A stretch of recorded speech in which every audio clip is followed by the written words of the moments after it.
Just a lowdown for people that have not been following the farewell parties for Derek Jeter. What's going on and what's expected to happen? Well, how could you miss it? It seems like the entire year has been one big Jeter-palooza. He's played for 20 years for the Yankees. Number 2, the captain. Everybody knows who he is. And this is, the game tomorrow is his final home game at Yankee Stadium. And it's kind of a confluence of everything that's been going on. And as Connor can attest to, people are paying quite a penny to be there. All right, let's get to that because we're going to talk about the confluence of commerce when it comes to Derek Jeter. What would it cost? Worst, best, let's say less expensive, least most expensive to go watch Derek Jeter say goodbye? So prices have actually come down a little bit today with the forecast for rain tomorrow. If you want to get the cheapest seat you can, sit out in the bleachers, upper deck, in the outfield, $250 okay. or so right now.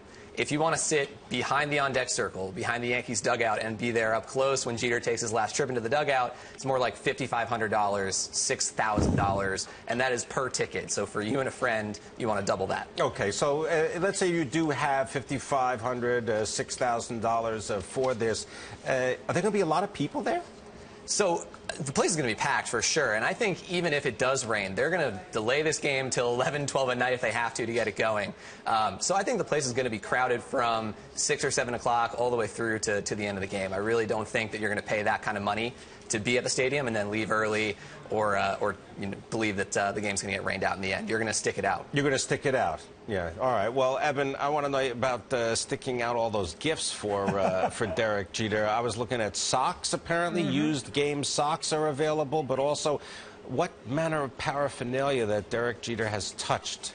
Everything. If you could bottle the air that he's breathed, you could sell that. It's been incredible, and I think Jeter's a great way to look at the memorabilia era that we're in. And we saw him talking earlier this week about he comes home from road trips and he has a new nameplate and a new chair at his locker every time he comes back from a road trip, and that's because they sell the last one.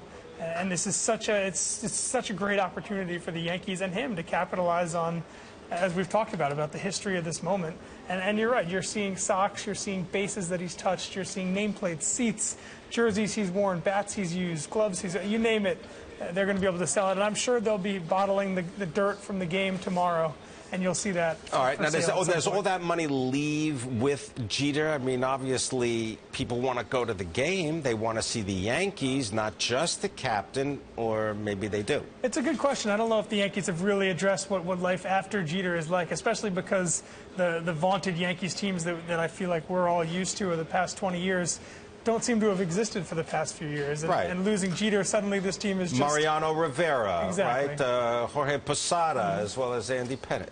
Yeah. So we'll see what next year brings. I don't know if Jeter's going to be with the team, if he's going to be down in Florida taking it easy. We'll see, but there's going to be a hole for the Yankees and for baseball next year. All right, Connor, what is the... All right, I'm not going to ask you to predict the weather. That's not why you're here. Not a meteorologist. But let's say that the Yankees, let's say Jeter's farewell is really in Boston, of all places, Fenway.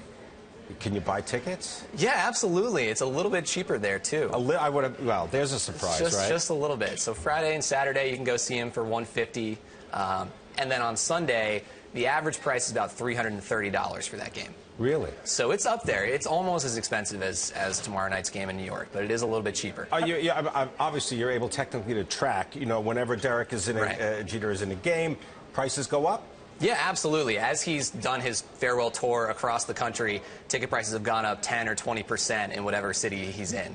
Even in places like Kansas City, where they have trouble getting 15 or 20,000 folks to come out, they've been selling out those visiting ballparks. So he's absolutely driving up prices everywhere, New York, Boston, wherever it might be. If you're a Red Sox fan, why wouldn't you want to sell your ticket immediately for that game on Sunday?